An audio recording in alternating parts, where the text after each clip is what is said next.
When people ask what I do, it's really kind of a fun interaction for me. And I say, oh, I'm a neon tube bender. And while the words that I'm saying, they understand what those are and they know the word neon, it doesn't register putting them together in terms of a job in their mind, so they kind of gloss over and go blank. I have to make the pattern for the neon, which is a full-size rendering in reverse, because we bend all of neon face down on a table so that the front is flat. I don't even look at it like letters. It's all broken down in my mind as like, what bend is this and how do I mark it? And then I put that section of glass in the fire. And then I bring it back to the table when it's hot and lay it down on the pattern to make sure it sets just right. And then I go back in right away to do the next bend that's right next to it.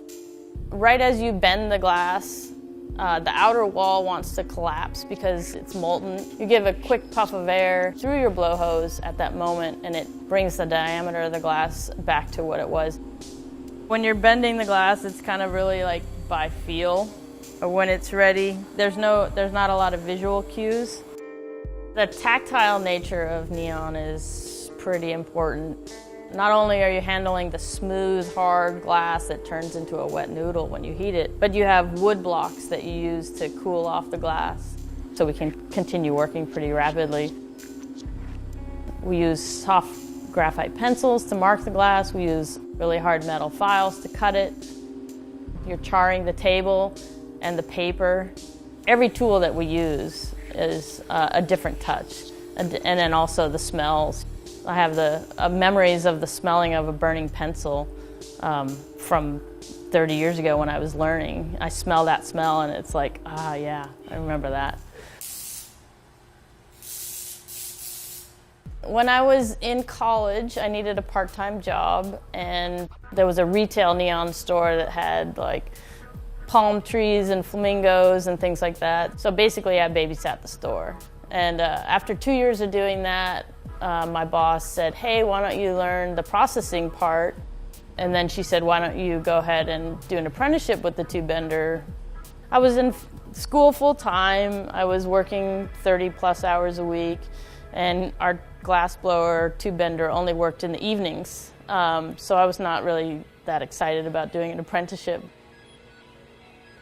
It was always like my back pocket trade that I mostly stuck with. I didn't really go on to pursue my studies in cognitive science.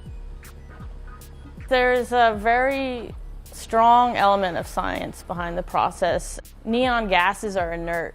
They need a pure, clean environment inside the tube. Once the tube is bent, we heat up the tube to 250 degrees Celsius with electricity. We burn off all impurities, which includes any like air molecules or dirt. So if those materials that are being used to produce that part are inferior or contaminated with some kind of chemical, it's going to stay in that tube. It's going to corrode and degrade, really, the neon gas molecules. A well-built neon tube, aside from its power supply, but a well-built neon tube can last 10, 20, 30 years. In this shop, I've been here 10 years. I prefer Oakland just because it's an artist community. It used to be way more industrial, way more other people building things, and now slowly these warehouse spaces are being converted to office space. I don't just do stuff for large companies. I do work with several artists in the Bay Area that just want to add neon to something or want something in neon made, and that's pretty interesting because they're always challenging. You have to kind of figure out how to make it work. You know, here's my concept, here's what I envision it to be, and then I have to sit down with it and mentally plot and plan how it's going to come together.